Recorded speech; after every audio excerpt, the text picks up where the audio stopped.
वो कम उम्र बच्ची बोलती जा रही थी। मैंने कई मुलाकातों में उसकी दास्तान हयात को सुना और सोचा कि इसे क़ारीन तक पहुंचाओ। ज़हन व दिल पर बोझ सा है, इसकी कहानी इसी की ज़बानी बयान कर रही हूँ।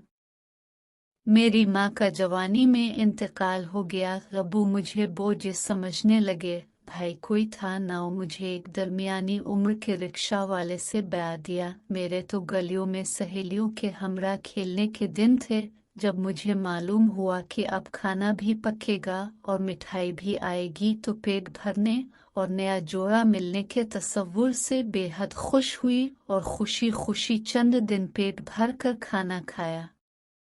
मेरे मैके में तो गुर्बत का राज था। अब्बा किसी तरह मांग तांग कर 2 रोटियां और बचा हुआ खाना ले आते। वही रात गजनी के लिए काफी था। खैर, मुझे शादी के फौरन बाद पता चला कि मैं माँ बनने वाली हूँ। शौहर का रिक्शा खराब हो गया और वो घर बैठ गए। अब जबकि मेरी तलब खुराक बढ़ी तो मैं रोटियों के टुकड़ों में से ताज़ा टुकड़ा निकाल कर खाती। कुछ हमदर्द लोगों है पड़ोसियों को मालूम हुआ तो वो खाने की चीज़ें और दूध दे जाते। जो रिक्शा में से बचत होती किराया मकान दे देते। किराया मकान ना देते तो मालिक मकान सामान बाहर फेंकने की धमकियां देता। पूरा मोहल्ला इकट्ठा हो जाता। मेरे दुखों में इजाफा हुआ और मैंने कई बार मरने के बारे में सोचा। सोच सोच कर ज़हन मौफ हुआ जाता कि कैसे गिरा रह करूं। अभी एक बच्चे का बोझ नहीं संभाला जा रहा था कि दूसरी बच्ची पैदा हो गई, जिसे मेरे एक बे औलाद रिश्तेदार ने गोद ले लिया। रातों को उठकर मैं तड़पती और रोती, खुद से बातें करके खुद ही सो जाती कि चुल्लू बच्ची दूध तो पीती होगी, आराम से रह रही होगी, परवरिश मैंने क्या करनी थी। मुझे खुद कौन सा कोई अक्ल समझ थी। माँ की ममता को सुला देती। फाकों पर फाके होने लगे। मेरे दिन मांग तान कर गुजरने लगे। रिक्शा कभी खराब होता और कभी ठीक हो जाता। मैं मायूस नहीं हुई और दुआ करती रहा। गुर्बत और मायूसी के साए और गहरे हो गए। चंद अब जैसे लोगों ने समझाया, तुम्हारा ससुराल कराची में है, तुम कराची चली जाओ, वहाँ कारोबार भी मिल जाएगा और बच्चों का दूध कपड़ा भी। मुल्तान में जितने मुखैर हजरात हैं उनको अब मैं कैसे कहूँ कि मेरे घर में एक चिराग और जलने वाला है। खैर से मैं फिर से उम्मीद से थी।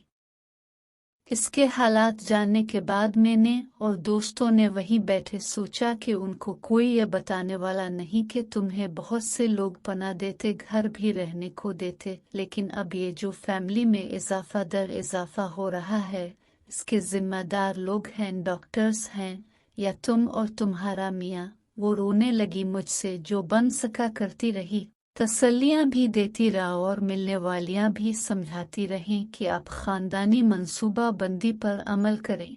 वो कहती है, मैंने सुना था कि जो रूह जो इस दुनिया में आती है, खुदा इसके खाने और परवरिश की जिम्मेदारी भी ले लेता है। लेकिन मैं अपने हालत का जिम्मेदार किसे ठहरा है। बहुत ही दर्दनाक बातें ने सुनाई। सुनने वाले दिल थाम कर रह जाते। नींद तो रात की यूं भी नहीं आती। हम जैसे हसास लोग पता नहीं क्या किया तो कात रुके थी। कई तरह के ख्यालात जहन में आती है, कर दे वो कर दे। मुझ हकीर से जो बन सका सो किया, मगर उसे तो दवाएं भी चाहिए, कपड़े भी चाहिए, दूध, अच्छी ग़िज़ा सब चाहिए। कुछ सोच कर मैंने इसे कहा, मैं तुम्हें यहाँ की मशहूर रहनुमा सदर लेडीज़ क्लब, जो बहुत दर्दमंद दिल रखती हैं और नाम है बेगम फर्रुख मुख्तार साहिबा, उनके पास ले जाती हूँ। तुम 1-2 साल जब तक बेटा बड़ा नहीं हो जाता उनकी सरपरस्ती में रहो। वहाँ सब तरह की पनाह मिलेगी। शौहर आपके किसी सराय में रह ले। इसी तरह मेरी कुछ दोस्त और अजीज भी रखने को तैयार हैं। अचानक इसके आंसू बंद हो गए और कहानी भी खत्म हो गई। हमने सोचा किसी का सर्वेंट को अटर खाली हो तो उसे वही जगह दिलवा देते हैं। वो बिल्कुल खामोश थी। हम समझे राजी हो गई है। وہ دن اور آج کا دن وہ لیڈیز پارک میں کبھی نہیں آئی، بس میرے پاس اس کا فون نمبر موجود ہے۔ اللہ پاک سے دعا کرتی ہوں کہ اس کے مسائل کم ہو جائیں، لیکن اس کے لیے دل بے چین رہتا ہے۔ کب لوگ مجھے بتائیں کہ درد دل کا کیا کروں۔